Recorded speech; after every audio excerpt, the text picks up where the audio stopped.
رئيس الحكام بالفيفا يا سادة يا كرام يفجرها مدوية ويكشف الحكم السويدي ويفضح الحكم السويدي ومؤامرته لإقصاء المنتخب المغربي من نصف نهائي أولمبياد باريس. رئيس لجنة الحكام بالفيفا يطالب بإعادة المباراة لأن إعادة المباراة هو القرار السليم بعد الظلم التحكيمي الفاجر والفاحش للمنتخب الأسباني في مباراته ضد المنتخب المغربي. يا سادة يا كرام، في بداية حديثي وكلامي مبروك مبروك للجنة الأولمبية العالمية، مبروك للوكلاء الإعلانات، مبروك للشامتين والحاقدين.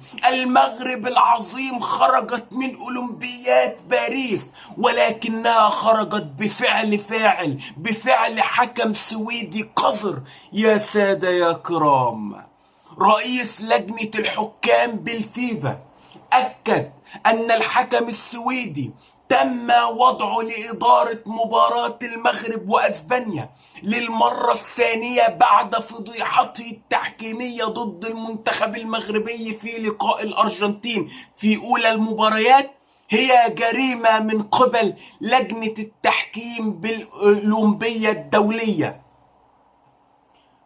رئيس لجنة الحكام بالفيفا أكد أن المباراة بين المغرب وأسبانيا مليئة بالأخطاء التحكيمية لصالح الأسبان ضد المنتخب المغربي، وأبرز الحالات التي جومل فيها الأسبان الهدف الثاني، الهدف الفضيحة، الهدف العار على الكرة تم احتسابه لصالح أسبانيا، وركلتي جزاء واضحتين وضوح الشمس للمنتخب المغربي لم يتم احتسابهما، بل لم يتم اللجوء للفار في كلا اللعبتين.